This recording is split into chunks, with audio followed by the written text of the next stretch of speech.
Hi everyone, so today I'm going to be showing you all how to make a carrot cake. Now I chose carrot cake for this demo speech for a couple different reasons. First and foremost, this is just a great excuse for me to bake a carrot cake. I've been wanting it for a while, so I thought, hey, why not do this for this? Two birds, one stone type of thing. Now my other reason is because I find that a lot of people are intimidated by carrot cake. They think it's a little more difficult than it is. Now, carrot cake, the making of it itself is very easy. However, depending on the recipe you use, you can get drastically different results. Carrot cake is an oil-based cake, so it uses a lot more oil than most cakes would. And depending on the recipe, your cake can come out very oily or very dry, or in some cases very dense, which is not what you want in a carrot cake. You know, you want it to be a little lighter, like heavy of course, but not too heavy to the point where it tastes like you're eating banana bread or banana pudding, you know? So now that we got that out of the way, for the prepping of our ingredients, we're gonna first take 2 cups of walnuts. You're gonna roughly chop that up. Now, depending on which you like, this is how I like mine. I don't know if you can see it. There's a few thicker bits in here, like this. Now, that's just my personal preference. I like mine to be a little thicker. I like the bite when I'm eating my cake. However, if that's not your thing, you can always add or take out some walnuts or finely chop them just a little bit more, depending on your preference. Again, now once we have that done, we're going to preheat our oven to 300 degrees. My oven's already been preheated, so I can just pop these in. What we're going to do is we're going to take these walnuts, put them in this pan here. You're going to drop them all in. Now, preferably, you're going to want to use a non-stick pan, or you can use like a baking sheet or something like that just to help out. And if you don't have that, canola oil would do. Now you're going to just pop this in the oven for about 6 to 8 minutes, and during that time you're going to want to take them out, give it a little toss, and then continue that baking process just to get them well cooked. You know, you don't want it to be uneven, you want it to be a nice even cook. Now that that's all done, we're gonna grab a large bowl. I'm just gonna use the one that I used for my walnuts. Personally, I just don't have as many bowls as those really cool YouTube chefs do have. I'm not not that kind of person. That's just more dishes to wash. I don't know about you, but that's how I view it. Okay, now that we have that all out of the way, we're going to start mixing our wet ingredients. Now, our first ingredient is going to be 1.5 cups brown sugar. Now, again, for the sake of this video, I have already pre-measured all of my ingredients. So I'm just going to bring these over here. Okay. Now, if you see I'm using red Solo cups, that's just because that's what I had in my house. And I'm not used to pre-measuring. Personally, I just measure as I go. I find it to be a little more convenient for me personally. I find that this just wastes a little bit more dishes, and I'm not a big fan of dishes. I don't know, you know, I think that's a common thing. Most people don't like to do dishes. But now that we have all of our ingredients, we're going to start placing them into our bowl. Now we're going to take our 1.5 of brown sugar. Now you can use light or brown sugar, light or dark sugar for this.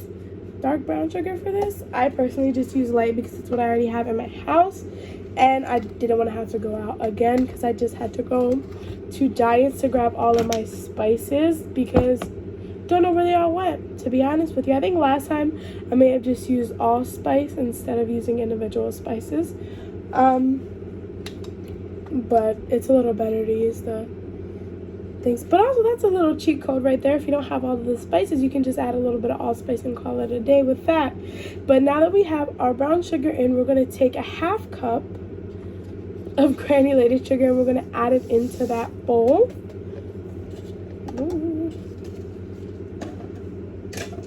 Okay, and then our next is going to be 1 cup of vegetable oil. We're going to pour that in. I'm just going to make sure we get most of it out. There we go. Probably not going to wash that one out. It's a little too much. Okay, and then our next step is going to be to add 4 large eggs. Now, here comes in the problem solving aspect. So I have 3 large eggs, but it seems as though my roommate used one of them. right? So what I've learned over my years of baking is that you can actually just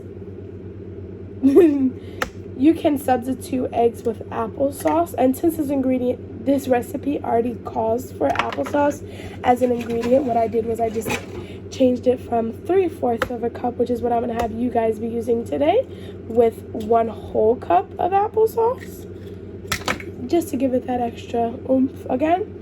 Okay, now that we have our 3 large eggs in for me, 4 large eggs for you, we're gonna take that 3/4 cup of applesauce. Now you wanna make sure this is unsweetened. We've already added a lot of sugar into our recipe with the brown sugar and the granulated sugar. We don't want our applesauce to be any sweeter than it already comes naturally. It's gonna just over sweeten our cake, which is not what I personally would like in my cake. I like for the cream cheese to speak a little more, and if your cake is too sweet, your cream cheese just dies in the background. Okay, now that we have that in, we're gonna add 1 teaspoon of vanilla. I only have a little bit left in mine, which is gonna be about that teaspoon we need. We're gonna pop it in there. Now, in case anyone is wondering, I got most of my ingredients from Walmart and Giant. I got these cool little ones. I've never tried this brand before. It's called Nature's Promise Organic. It was actually a lot cheaper than I expected. These ones, which are a lot larger than McCormick's brand, are actually about $1 or $2 difference. So this was $3 and this was $5. I just think that's a great tip for you guys to know when you go shopping, especially considering that most of these spices are about $5 each, which for some people on a budget might not be exactly what you want. So now that we've done that, what we're going to do is we're going to mix up our wet ingredients. Now when we're mixing this, we do want to make sure that there are no clumps in it. I would use my stand mixer, however, it's a little noisy and I don't think that's going to work very well with this. So we're going to mix it all up and make sure there's no clumps inside of there. Okay, now it's looking pretty good. I don't know how this is going.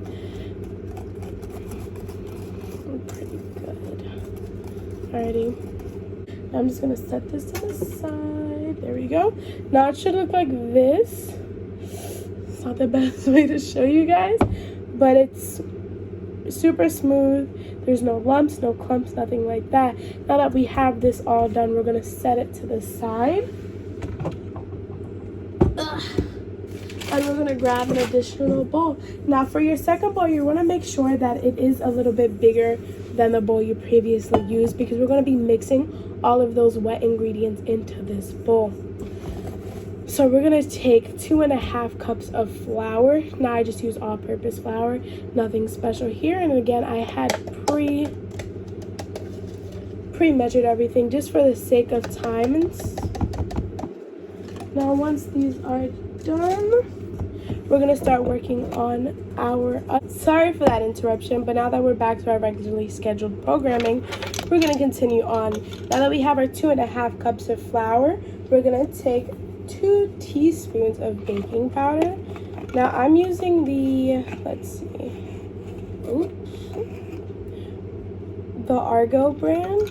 It's aluminum free, which is nice. Okay.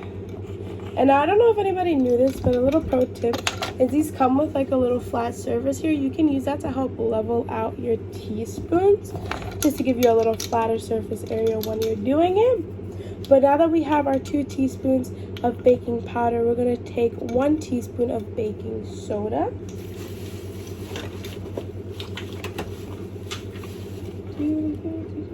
Okay.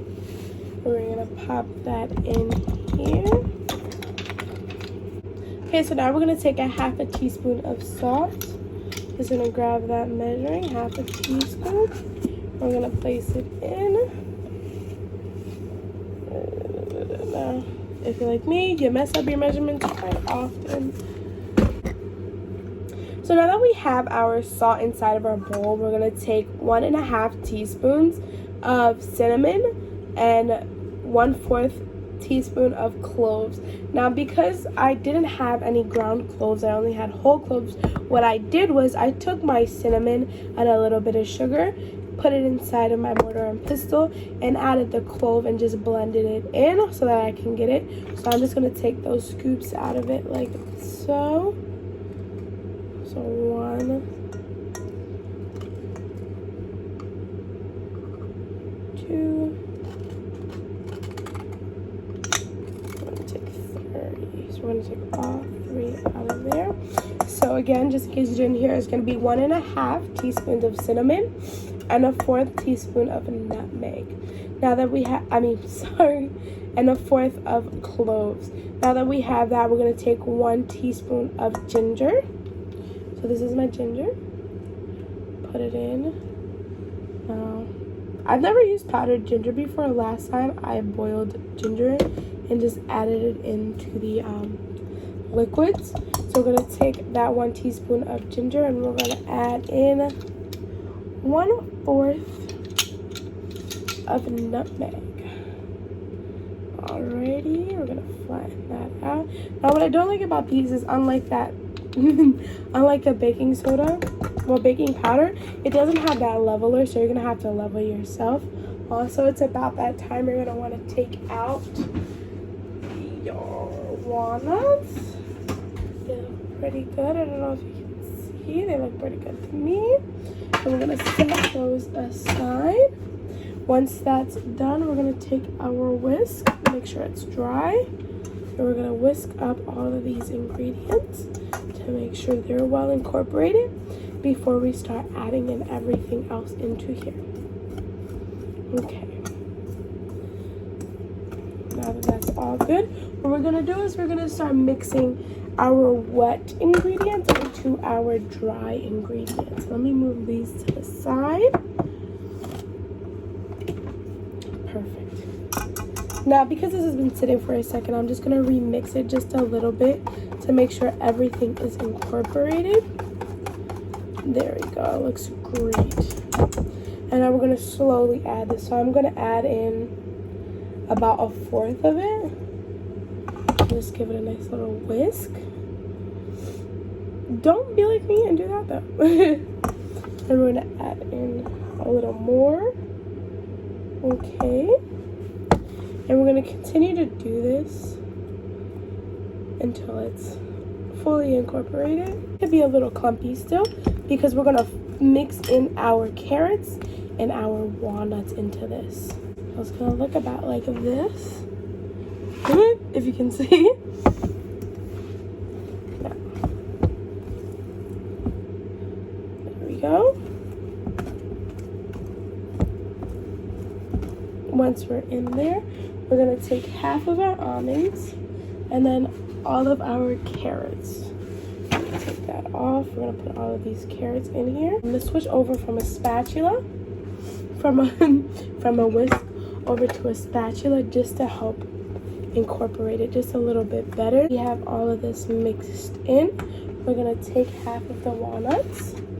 Now, unlike me, you want your walnuts just to cool a little bit. You don't want them to cook your ingredients, so you would usually let them sit for about 5 to 10 minutes after baking. So I took my walnuts and I popped them in the freezer just for a couple minutes just to cool them down, because again, we do not want our walnuts to bake our cake before it gets put into the oven. So now what I'm going to do is I'm going to spoon out about half or so. Yes, I'm using my hands. However, this is for me and my boyfriend and my roommate, so it'll be a-okay. Because they don't care.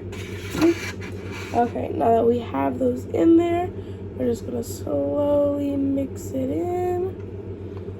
Okay, there we go. It's looking great.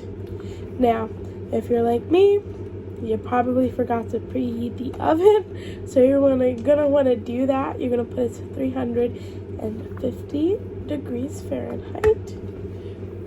Just do that really quickly, and then you're going to want to grease your pans. Now I did already grease one of my pans, so I'm going to take that and pop it in here. Now we're going to use about half of this. I don't have that much upper body strength, so we're just going to let that do its thing there. Now we're going to take our second one, which had the walnuts in it. I don't know if you knew that. We're just going to dust out those little excess. There we go. I'm going to quickly butter it up. Now this pan is still a little warm, so it's going to butter pretty easily. Alright, let me get back on the screen. If you have a cooking spray, you can use that as well. If you have baking sheets, you can also use that as well. Whatever your preference is. Again, I'm just here to give you a guide. If you want to switch anything around after you try it, that's all up to you. So now we're going to add in here. Okay.